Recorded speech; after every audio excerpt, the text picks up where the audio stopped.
All right, we're going to take you live to Minneapolis, Minnesota, where tensions are growing after an ICE agent fatally shot a woman on Wednesday. To ICE, get the out of Minneapolis. That is a clear message from the city's mayor, Jacob Frey, who disputes the claim from Homeland Security Secretary Kristi Noem that the shooting was done in self-defense. The FBI has now taken over this investigation. We're going to be joined by CNN's Brian Abel. He's on the ground in Minneapolis, joins us with the very latest. And I understand, Brian, that it's 7:30 in the morning there, but already protests are taking place.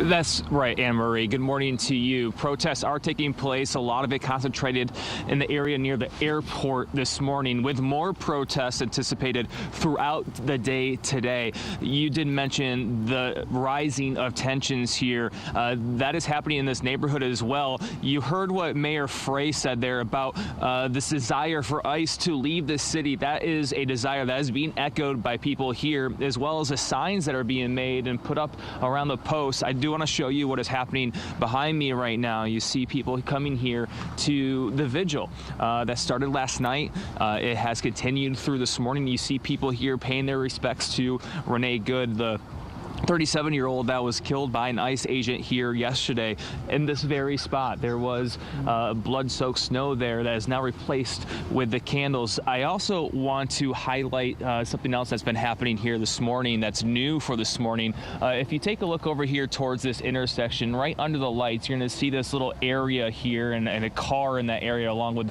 some fire pits. That's just one of many barricades that have been created around this space here. And when I talked with people this morning, they were telling me they created these barricades in order to protect this area and protect the people and the potential protesters from cars from coming in and ramming people. We have seen that situation unfortunately play out both in the U.S. and around the world.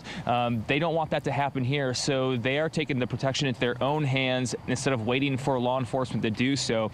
Anne-Marie, I also want to highlight one of the conversations I had as we arrived here this morning, and we were talking with some of the people here about where it would be respectful for us to set up and things like that. And one of the interesting things that they said was, oh, clearly you're not ICE agents because you would have your faces covered. So that just gives you just a small sense of the feelings towards federal ICE agents here in Minneapolis. And that's all regardless of what happened yesterday. That was a tension that's been building well before the Minneapolis police chief was saying the same thing as well. I do want to give you a sense of the scene here. You saw just away from me about 30, 50 yards or so is where that confrontation took place. It ended right here where that vigil is behind me. This community is remembering Renee Good. They think of her as one of their own, actually. She's a mother of 3. She recently moved to the Twin Cities a little over a year ago in 2024 with her partner. She was in the Kansas City area previously.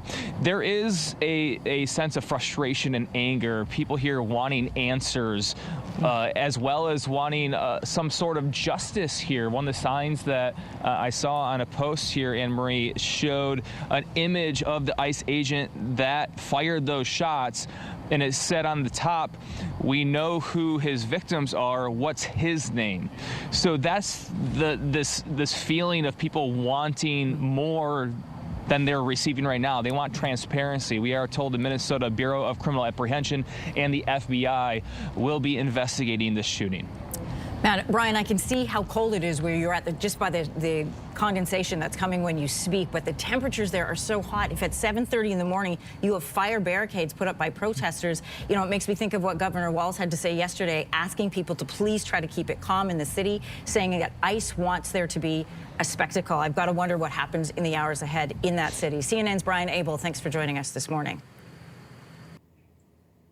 If you like that video, make sure to subscribe to the Your Morning YouTube feed, where you can find all kinds of new content posted every weekday morning.